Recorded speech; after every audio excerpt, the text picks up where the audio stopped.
Summer stretches out before Ethan like an endless expanse of boredom. His friends are away on family vacations, and his single mom, Sarah, works long hours. Left to his own devices, Ethan finds solace in observing his seemingly idyllic neighborhood, Maple Street. However, a growing unease settles in as he witnesses a series of unsettling occurrences.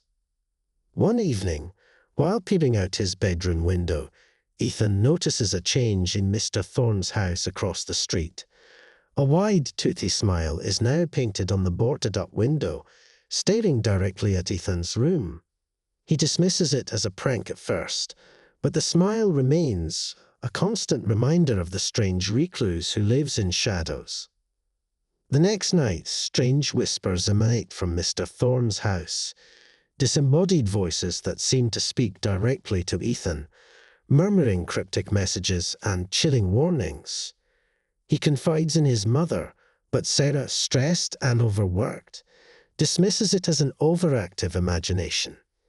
Ethan, frustrated and afraid, seeks help from the neighborhood watch, Mrs. Davies and Mr. Henderson.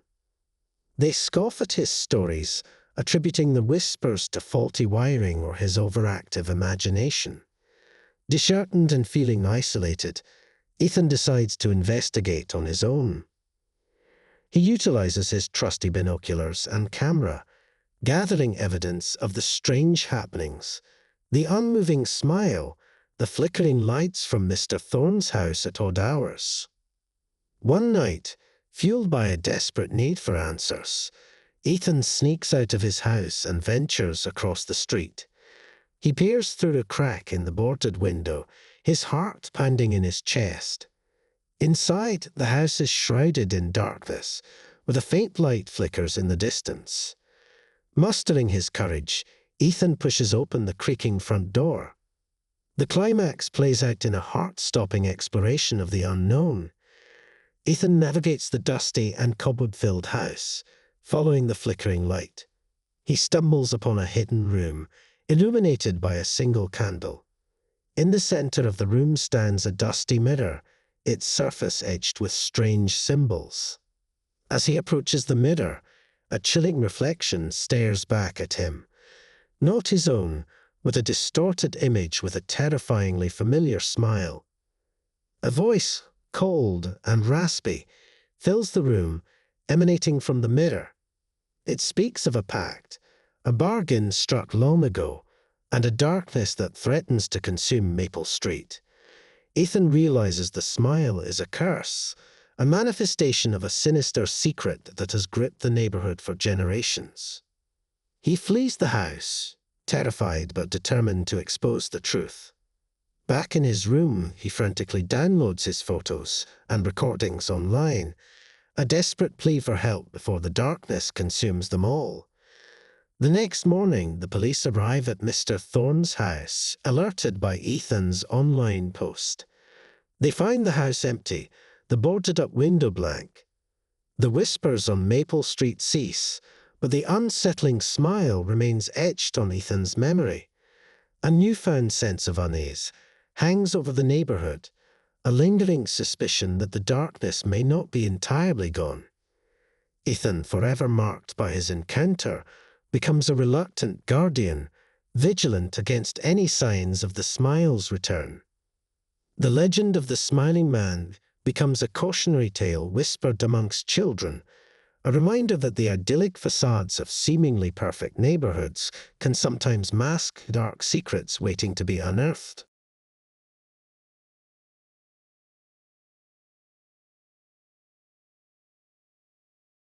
Olivia sips her coffee, staring at a blank page. Writer's block, usually a familiar foe, now feels different. A nagging sense of forgetfulness gnaws at her. Where did she put her lucky writing charm? Why can't she remember the plot of her unfinished novel? Her husband, Mark, expresses concern, but Olivia brushes it off as stress. The next morning, Olivia finds a worn leather-bound journal on her desk. It's filled with her handwriting, detailing the plot of her unfinished novel. Relief washes over her, But a chilling realization dawns. She has no memory of writing it. The first unsettling encounter with the Finches, the new family next door, comes soon after. Mrs. Finch, a woman with an unnervingly youthful face and vacant eyes, stands at their doorstep, holding a familiar-looking blue vase.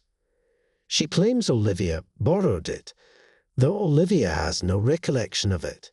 Mark politely but firmly asks for it back, but Mrs. Finch insists it belongs to them. An unsettling silence hangs in the air before Mrs. Finch retreats back into her house. The borrowings escalate. A childhood photo album appears on Olivia's doorstep, followed by Mark's favorite baseball cap. Each item triggers a jolt of recognition, but the memories surrounding them feel hazy and fragmented. Olivia's nightmares intensify, filled with shadowy figures and a suffocating sense of loss. Mrs. Peterson, their friendly neighbor, confides in Olivia about the rumors surrounding the Finches. Whispers of strange happenings and a reclusive lifestyle have followed them from town to town. Olivia, desperate for answers, decides to investigate. One evening, while Mark is away, Olivia peeks through the Finch's dusty window. The sight that greets her chills her to the bone. The Finches sit around a candlelit table, each holding an object. A photo album, a baseball cap, a familiar writing charm. Elias, their teenage son, with eyes that seem to glow in the dim light, traces his finger across an old photograph, a faint smile playing on his lips. The climax plays out in a heart-stopping confrontation. Olivia, fueled by a mix of fear and determination, bursts into the Finch's house. A tense standoff ensues. Mr. Finch, his voice raspy and cold, explains their dark secret. They are the borrowers, stealing memories through their possessions, feeding off the essence of the past. Olivia accuses them of preying on the neighborhood, but Mrs. Finch claims they are merely taking what they need. A struggle erupts as Olivia lunges for her belongings. In the chaos, a single flame from the candle engulfs the stolen items, a searing light filling the room. The Finches scream in agony, their youthful facade crumbling to reveal withered faces etched with pain. The borrowed memories erupt in a wave of light, flooding back into Olivia's mind. The police arrive, alerted by the commotion, but find nothing but a ransacked room and a distraught Olivia. The Finches disappear, leaving behind a lingering sense of unease on Elmwood Drive.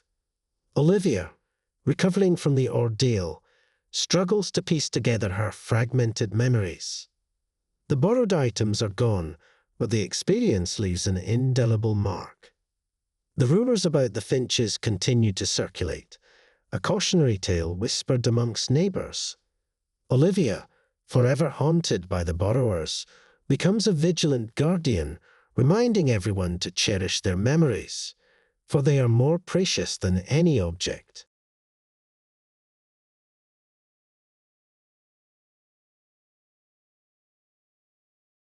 Lily, a wisp of a girl with an overactive imagination, feels trapped in the monotony of Elm Street. Her days are a relentless cycle of school, chores, and stifling expectations set by her controlling mother, Margaret. One afternoon, while walking home, Lily stumbles upon a sight that sparks her curiosity, a new house at the end of the street. But it's the window display that truly captivates her. A meticulously crafted dollhouse, an exact replica of Elm Street, complete with tiny figurines resembling the neighborhood residents. Lily is mesmerized.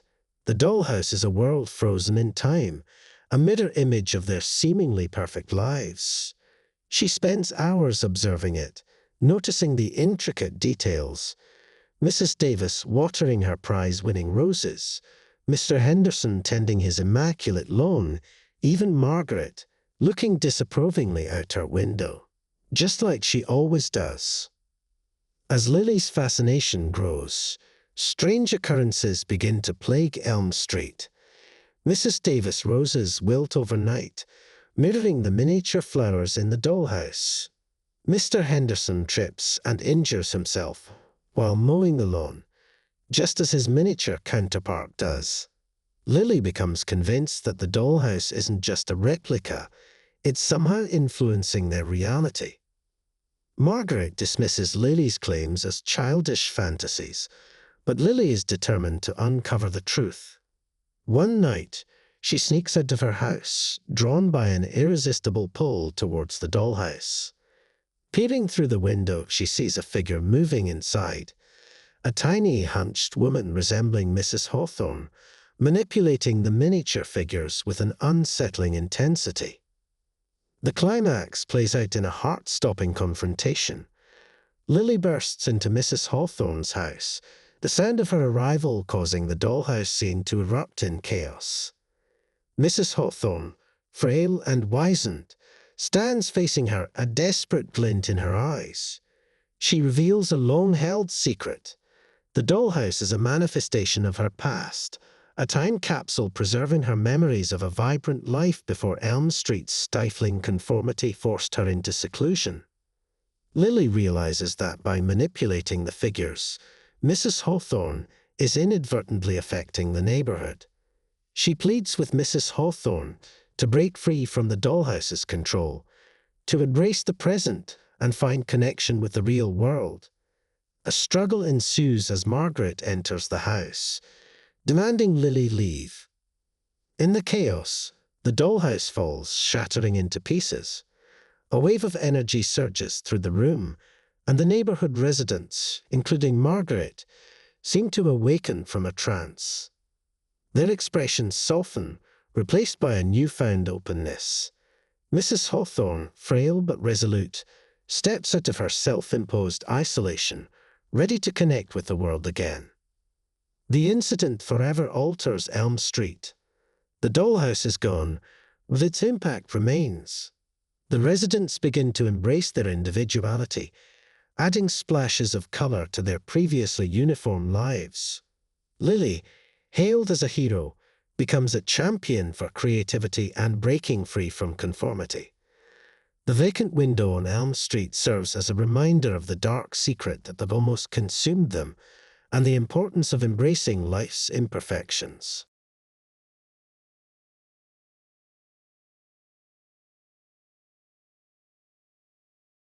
Ethan, a restless teenager with a rebellious streak, feels stifled by the suffocating perfection of Dandelion Drive. His only solace is tinkering with old machines in his garage, a skill that comes in handy when his neighbor's prized lawnmowers start malfunctioning with horrifying consequences. Mr. Davis, a mild-mannered man, becomes the first victim. His lawnmower suddenly lurches forward, severing his foot.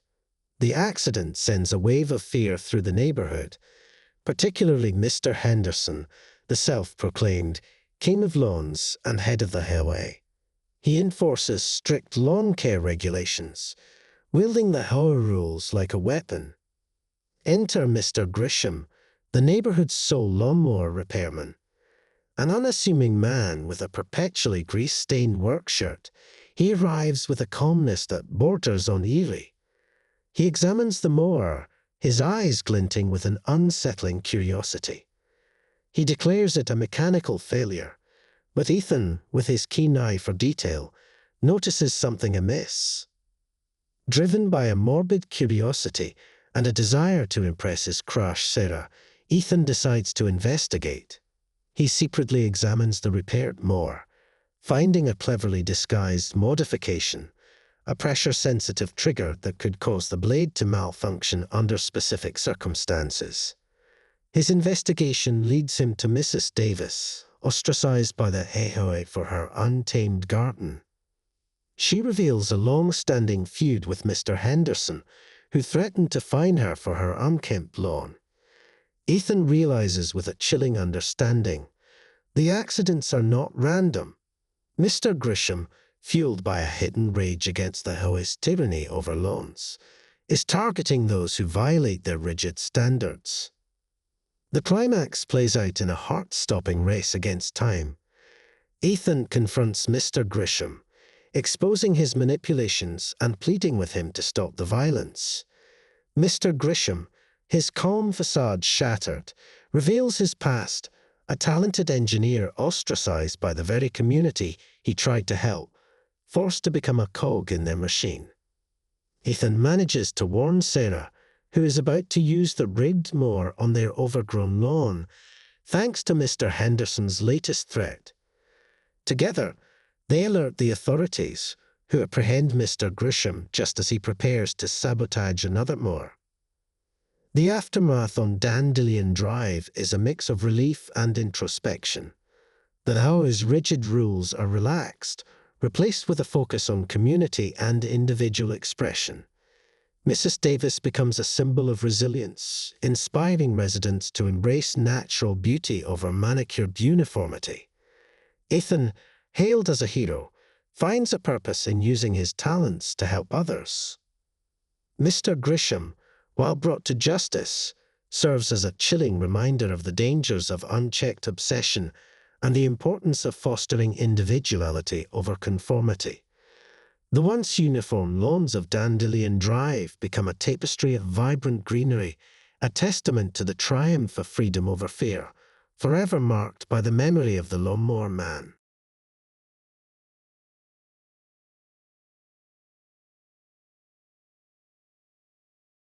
Evelyn, a talented but unrecognized artist, feels trapped in the monotony of Wisteria Lane. Her days are a relentless cycle of household chores and caring for their young children, leaving little time for her artistic passion. One sunny afternoon, a moving truck pulls up next door. Alastair Thorne, a charming man with an unsettlingly perfect smile, introduces himself as the new neighbor. Alastair, a professional photographer, offers to take free portraits of the residents, capturing the essence of Wisteria Lane. Evelyn, intrigued by the offer and a desperate need for an artistic outlet, volunteers first. The photo shoot is pleasant, but a sense of unease settles on Evelyn as Alastair clicks the shutter. Days later, Alastair delivers the photograph. Evelyn, expecting a portrait that captures her vibrant spirit, is met with a chilling image.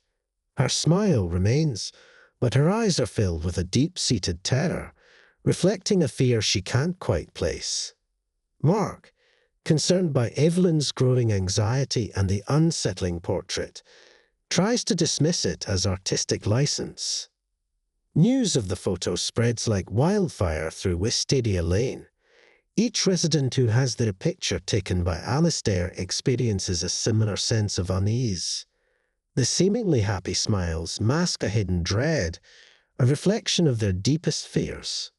Mr. Davies, a seemingly jovial man, appears haunted by a shadowy figure. Mrs. Davies, known for her immaculate garden, has a single wilted rose clutched in her hand. Driven by a morbid curiosity and a desperate need to understand her own photo, Evelyn delves deeper into Alastair's past. She discovers rumors of his previous work, unsettling portraits that cause families to fracture and individuals to disappear. Mark, initially skeptical, becomes convinced of the danger Alastair poses. The climax plays out in a heart-stopping confrontation. Evelyn and Mark confront Alastair, demanding answers. Alastair reveals his dark secret. His camera doesn't capture reality, it reveals the deepest fears and regrets hidden within. He claims he is merely a mirror reflecting the darkness that festers beneath the surface of their seemingly perfect lives. A struggle ensues as Evelyn and Mark try to destroy the camera, the source of their torment. In the chaos, a single photograph falls from Alastair's bag. A picture of Evelyn and Mark, their smiles replaced by genuine happiness, a glimpse of the life they could have if they faced their fears. The authorities arrive, alerted by the commotion. Alastair is apprehended, his camera confiscated. The residents of Wisteria Lane are left picking up the pieces, forced to confront the darkness revealed in their photographs. The photographs remain as chilling reminders, a catalyst for change. Evelyn, inspired by the glimpse of a happier life, reignites her artistic passion. The Davies reconcile, finally facing a long-buried secret. Wisteria Lane, forever marked by Alistair's presence, takes a step towards authenticity, the facades cracking to reveal the complexities that lie beneath.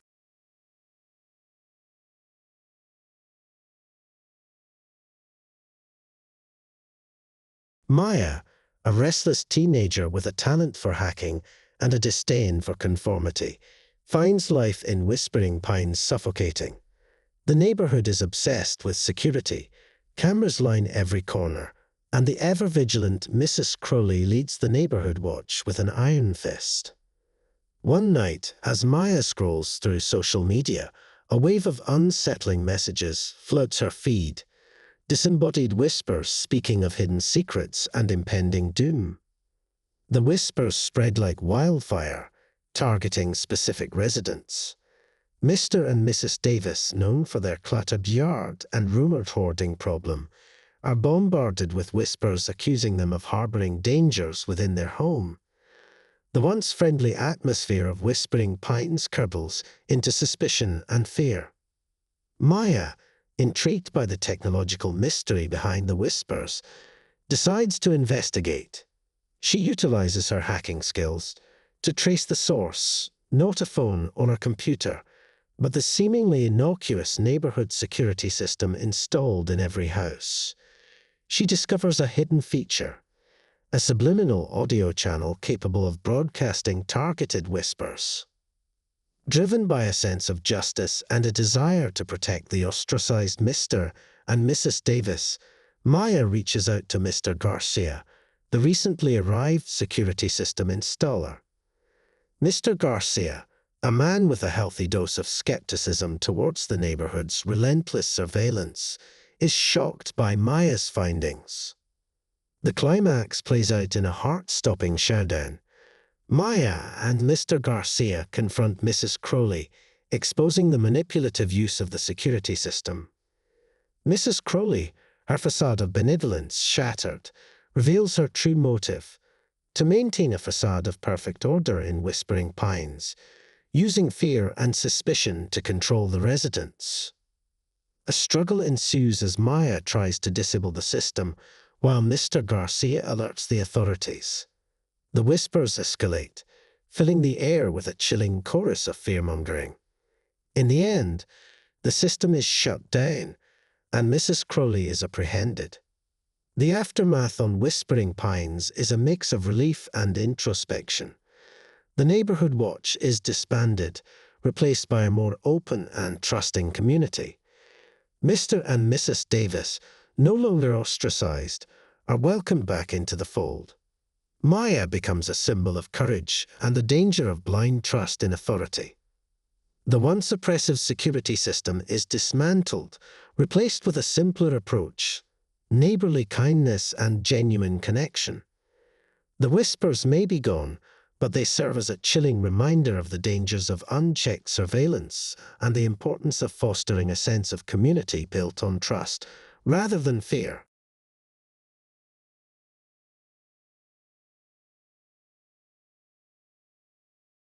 Lily, a bright-eyed child with an active imagination, finds her world shaken by the arrival of a peculiar shop on Mockingbird Lane, The Borrowed Smile. Drawn by the strange allure of the window display, Lily discovers a collection of exquisite porcelain dolls. But what truly chills her is the uncanny resemblance of the dolls to her neighbors. There's Mrs. Henderson, the bubbly baker, with her signature smile perfectly captured. There's Mr. Davis, the gruff mailman, his frown etched in porcelain. Lily, convinced the dolls are more than just figurines, confides in her mother, Sarah. However, Sarah, a busy doctor with little time for Lily's flights of fancy, dismisses it as an overactive imagination. Undeterred, Lily returns to the show, drawn by a strange compulsion. Mr. Crowley, the shop owner, a gaunt man with an unsettling smile, welcomes her with an unnerving warmth. He speaks of the dolls with reverence, claiming they capture the essence of a person. Lily notices a disturbing detail. The doll's eyes seem to follow her, their smiles widening ever so slightly. Driven by a mix of fear and morbid curiosity, Lily purchases a doll, a replica of Mrs. Peabody, the perpetually grumpy neighbor. The next morning, Lily wakes up to an unsettling silence. Peeking out her window, she sees Mrs. Peabody outside, her face ashen and devoid of its usual frown. Lily rushes outside, finding Mrs. Peabody disoriented and confused, claiming to have slept soundly for the first time in years. The news of Mrs. Peabody's newfound peace spreads like wildfire through Mockingbird Lane. Soon, everyone is clamoring for a doll of their own. Mr. Crowley, his smile widening with each sale, seems to relish the growing obsession. Lily, witnessing the change in her once vibrant neighbors, becomes increasingly wary. Mrs. Henderson's infectious laughter fades, replaced by a hollow echo. Mr. Davis' frown deepens, his gruffness turning into a chilling emptiness. The dolls, once inanimate, seem to grow in vibrancy, their eyes gleaming with an unnatural light. The climax plays out in a heart-stopping confrontation. Lily, convinced the dolls are stealing the residents' happiness, confronts Mr. Crowley. He reveals a horrifying truth. The dolls are not mere figurines. They are vessels, draining the emotions and memories of their counterparts. A struggle ensues as Lily attempts to destroy the dolls. The residents, their personalities stripped away, become mindless husks, following Mr. Crowley's every command. Lily, with the help of Sarah, who finally acknowledges the danger, manages to smash the Mrs. Peabody doll. A wave of energy surges through the room as Mrs. Peabody awakens, her frown returning but accompanied by a newfound clarity.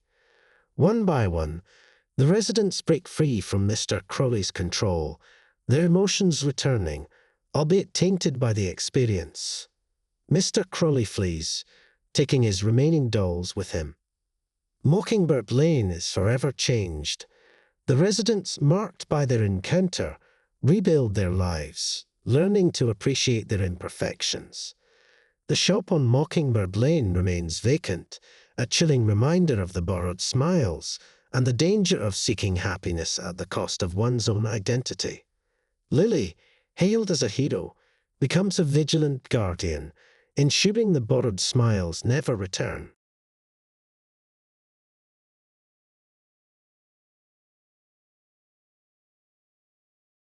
Alex, a writer with a growing pile of rejection letters, seeks a fresh start. He stumbles upon Elmwood Court, a historic apartment building with peeling paint and a sense of forgotten grandeur.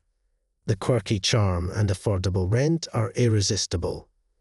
Mrs. Abernethy, the stern but watchful landlady, warns him about the peculiarities of the building, particularly the drafts that sometimes sound like whispers.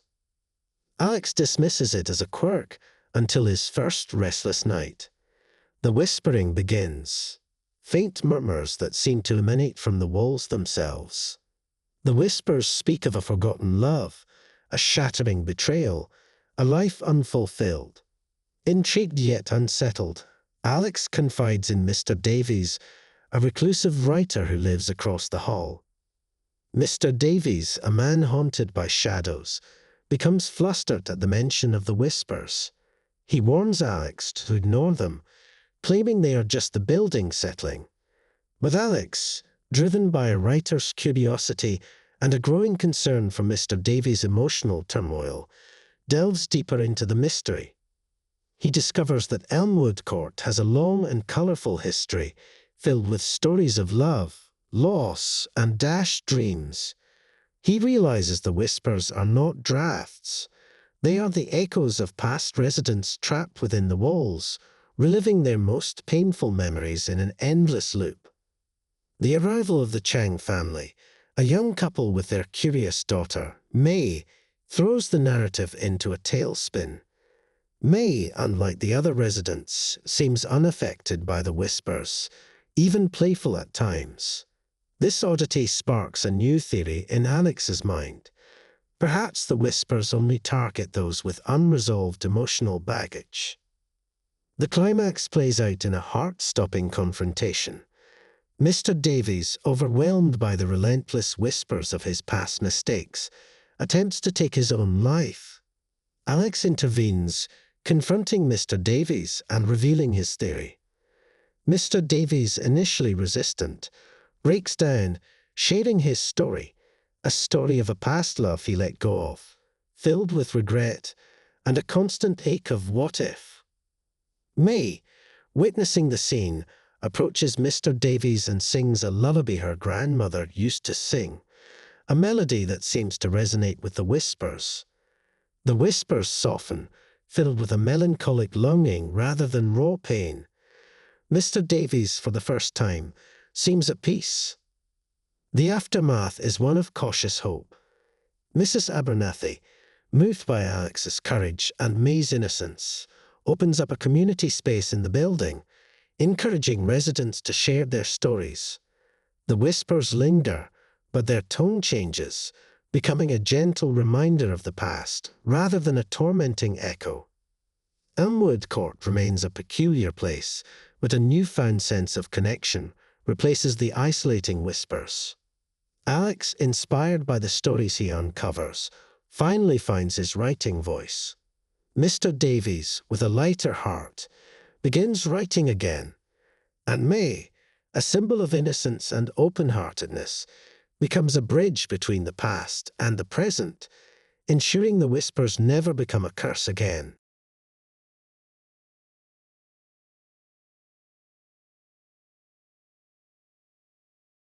Ethan, a bookish boy with a vivid imagination, feels like an outsider in dog-obsessed Evergreen Drive. Unlike his peers, who flaunt their perfectly groomed canines, Ethan's scruffy mutt, Sparky, is his only companion. But lately, Sparky's playful barks have been replaced by an unsettling silence, his wagging tail frozen in midair. The most disturbing change, however, is the unnerving smile that has permanently etched itself on Sparky's face. The unsettling trend spreads like wildfire through the neighborhood. Fifi, the Hendersons' prized poodle, develops a similar, unnervingly wide smile. Soon, every dog on Evergreen Drive seems afflicted with this grotesque grin, their once playful expressions replaced by a permanent, unsettling rictus. Ethan, distraught by Sparky's condition, confides in his parents. They, dismissive of his concerns and eager to maintain the picture-perfect image of their happy family, take Sparky to the vet. Dr. Ramirez, a kind but bewildered vet, is baffled by the phenomenon. No physical cause can be found for the dog's frozen smiles. Driven by a sense of responsibility and a growing fear for Sparky's well-being, Ethan decides to investigate. He remembers hearing whispers about a reclusive dog trainer named Mr. Davis, living on the outskirts of Evergreen Drive. Rumored to possess unorthodox methods, Mr. Davis is ostracized by the residents who swear by the official obedience training methods. Ethan ventures into the woods, following a barely there trail leading to Mr. Davis' ramshackle cabin. Inside, Mr. Davis, a gaunt man with piercing eyes, listens intently to Ethan's story. He reveals a horrifying truth. The smiles are not a coincidence. They are the result of a cruel and experimental training technique designed to instill absolute obedience through fear. The climax plays out in a heart-stopping chase. Ethan, horrified by Mr. Davis' confession, tries to flee with Sparky. Mr. Davis, desperate to protect his twisted methods, gives chase. A struggle ensues as Ethan tries to expose Mr. Davis' crimes to the authorities. The arrival of Dr. Ramirez, alerted by Ethan's frantic call, tips the scales. Mr. Davis is apprehended, his twisted training techniques exposed to the residents of Evergreen Drive. The news throws the neighborhood into chaos. The once obsessive focus on canine perfection crumbles, replaced by a wave of guilt and anger. The aftermath is one of healing and reevaluation. Veterinarians across the city work tirelessly to reverse the effects of Mr. Davis' training. The smiles slowly fade from the dogs' faces, replaced by expressions of relief and confusion. Ethan, hailed as a hero, becomes an advocate for responsible pet ownership, emphasizing love and respect over blind obedience. Evergreen Drive is forever changed. The residents learn a valuable lesson. Appearances can be deceiving, and the pursuit of a perfect image can sometimes lead to a dark and dangerous path. The memory of the smiling dog serves as a chilling reminder of the importance of empathy and compassion, not just for our pets, but for one another.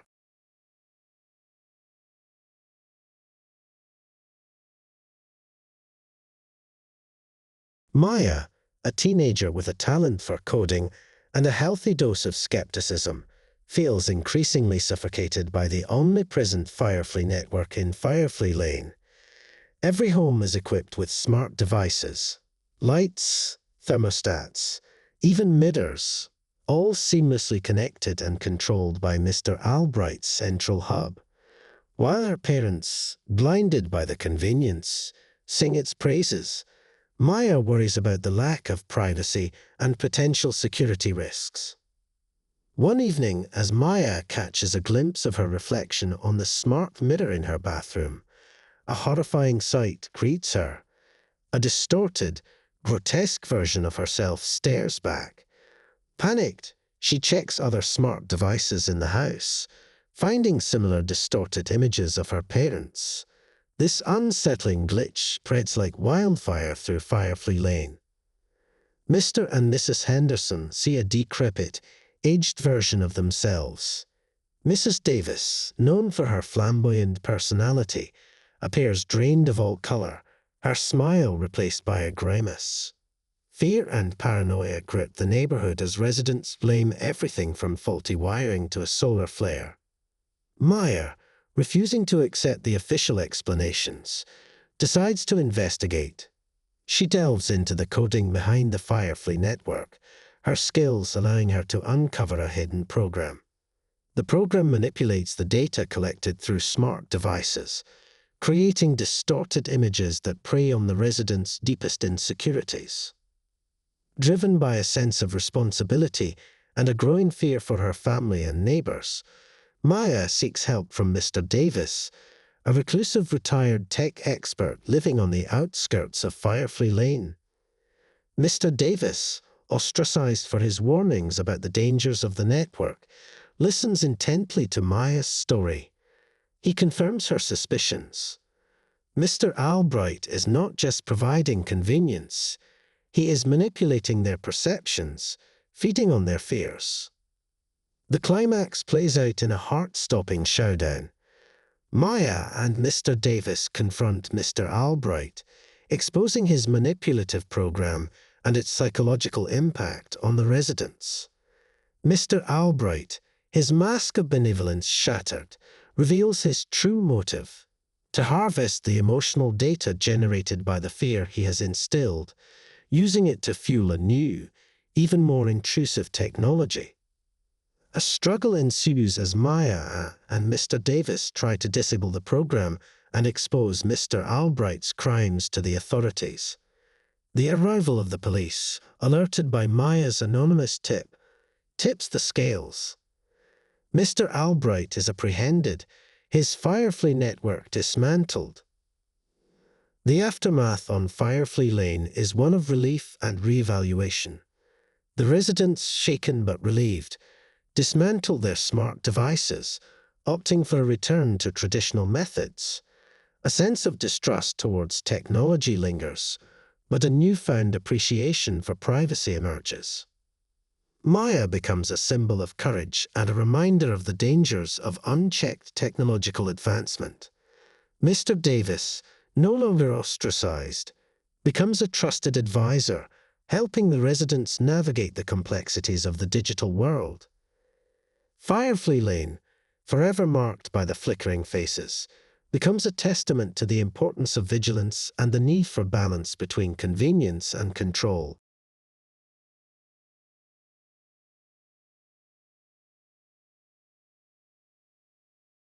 Lily, a talented musician with dreams of making it big, finds her creativity stifled by the oppressive silence of her apartment in New York City. Seeking inspiration and a fresh start, she relocates to Whispering Woods, a seemingly idyllic neighborhood known for its tranquil atmosphere and the constant melody of birdsong that fills the air. At first, the birdsong is a welcome change. It lulls Lily to sleep and provides a calming backdrop to her music composition. But as days turn into weeks, the song takes on an unsettling quality. It becomes monotonous, repetitive, and strangely hypnotic. Lily develops a crippling insomnia, plagued by nightmares and a growing sense of unease. Driven by sleep deprivation and a morbid curiosity, Lily ventures beyond the neat rows of houses towards the source of the birdsong, the abandoned Blackwood Manor. The house, a Gothic monstrosity shrouded in overgrown vines, emanates an aura of mystery and decay. The local residents, particularly the seemingly happy Mr. and Mrs. Davies, become strangely protective of the manor, dismissing Lily's questions and warning her to stay away. Undeterred, Lily utilizes her musical expertise to analyze the birdsong. She discovers a horrifying truth. It is not natural birdsong, with an elaborate melody created through a complex system of wind chimes and hidden speakers, meticulously arranged around Blackwood Manor. Desperately seeking answers, Lily delves into the history of Whispering Woods. She uncovers stories of the Blackwood family, known for their eccentric musical pursuits and rumored to have possessed an otherworldly ability to control birds. The sole remaining resident, Mrs. Blackwood, a recluse shrouded in mystery, is said to be the last descendant. The climax plays out in a heart-stopping confrontation. Lily confronts Mrs. Blackwood, demanding answers about the manipulated birdsong and its effect on the residents. Mrs. Blackwood, a frail woman with eyes that hold an unsettling glint, reveals a horrifying truth. The birdsong is not just a melody. It's a hypnotic lullaby that keeps the residents docile and complacent, feeding her unfading musical essence. A struggle ensues as Lily tries to disable the system and expose Mrs. Blackwood's manipulation. The residents of Whispering Woods, awakened from their hypnotic slumber by the sudden silence, arrive at the scene, their initial confusion turning to anger and fear. Mrs. Blackwood is apprehended, her control over the neighborhood broken. The wind chimes and speakers are dismantled, the unnatural birdsong finally silenced. The aftermath on Whispering Woods is one of disorientation and cautious optimism. Residents grappling with the realization of their manipulated slumber slowly reclaim their lives. Lily, hailed as a hero, becomes a symbol of resilience and the importance of staying awake to potential dangers. Blackwood Manor remains abandoned, a chilling reminder of the melody that almost lulled Whispering Woods into a permanent slumber. The neighborhood embraces a new kind of tranquility, one built on awareness and the genuine sounds of nature, a constant reminder of the dangers of succumbing to a too-perfect lullaby.